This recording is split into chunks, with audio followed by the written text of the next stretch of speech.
కేంద్రంతో వ్యతిరేకంగా పోరాటం, రాష్ట్రంలో రాష్ట్ర ప్రభుత్వానికి వ్యతిరేకంగా పోరాటం. 18 మందిని రాజీనామా చేసి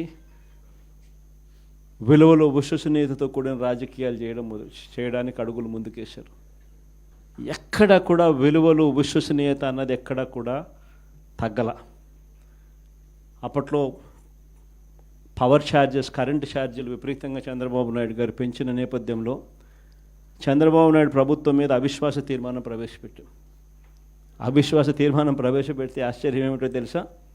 తెలుగుదేశం పార్టీ అప్పట్లో కిరణ్ కుమార్ రెడ్డి ప్రభుత్వానికి సపోర్ట్ చేసింది. 294 స్థానాలకు 148 ఎమ్మెల్యేల స్థానాలు హాఫ్వే మార్క్ అయితే అప్పట్లో చంద్రబాబు నాయుడు సపోర్ట్ చేయడం వల్ల కాంగ్రెస్ పార్టీ బయటపడింది. చంద్రబాబు నాయుడు అండ్ కాంగ్రెస్ ఇద్దరూ కలిసి ఒకటై కుమ్మక్కై రాజకీయాలు చేశారు అప్పట్లో. అలాంటి పరిస్థితుల్లో కూడా ఎక్కడ కూడా ప్రజలు హర్షించే విధంగా విలువలతోనూ విశ్వసనీయతతోనూ కూడిన రాజకీయాలు చేశాం. క్యాన్వస్ చూస్తే ఆంధ్ర రాష్ట్రం విడిపోయిన తర్వాత 175 నియోజకవర్గాలకు సంబంధించి కూడా పరిస్థితి, క్యాండిడేట్లు అందరూ కొత్త వాళ్ళే. ఆ నుంచి కూడా అక్కడి నుంచి ఒక 18 మంది మన క్యాండిడేట్ తప్ప నుంచి మిగతా వాళ్ళంతా ఫ్రెష్ ఫేసెస్. ఆ నుంచి మన క్యాండిడేట్లు విజయం సాధించడం మొదలుపెట్టాడు. 67 స్థానాలు 2014లో గెలిచినాం. మళ్ళా 23 మందిని దాంట్లో పోచింగ్,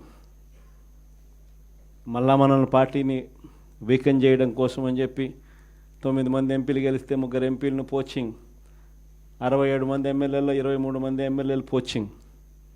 కానీ మళ్ళీ దేవుడు 2019 వచ్చేసరికి అదే మొట్టికాయలు వేసాడు. మన దగ్గర నుంచి ఎంతమంది పోచింగ్ చేశారో కరెక్ట్గా అంతే నెంబరే, వాళ్ళ నెంబర్స్ కూడా కరెక్ట్గా అంతే 23కే పడ్డాయి. ఎంపీలు ఎంతమందిని పోచింగ్ చేశారో మళ్ళీ కరెక్ట్గా అంతే నెంబర్స్తోనే వాళ్ళ నెంబర్లు కూడా కట్టడయ్యాయి.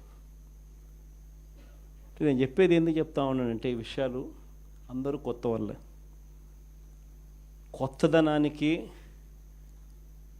విలువ అన్నది ప్రతిపక్షంలో ఉన్నప్పుడే వస్తుంది.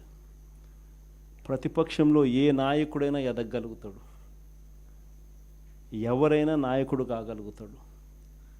అయితే 2 గుణాలు ఉండాలి. ఒకటి ప్రజలకు అందుబాటులో ఉండడం, రెండవది చిక్కటి చిరునవ్వుతో పలకరింపు.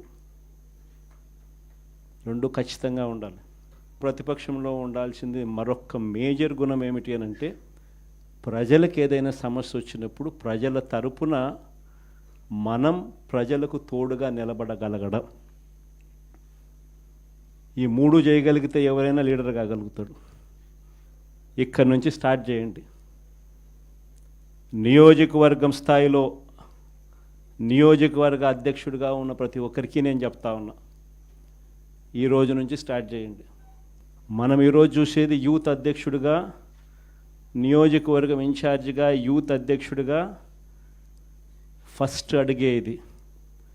మీ చివరి అడుగు ఎమ్మెల్యే కావడం, అది గుర్తుపెట్టుకోండి.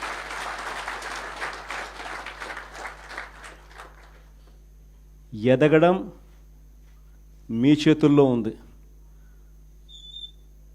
మిమ్మల్ని పెంచడం నా చేతుల్లో ఉంది.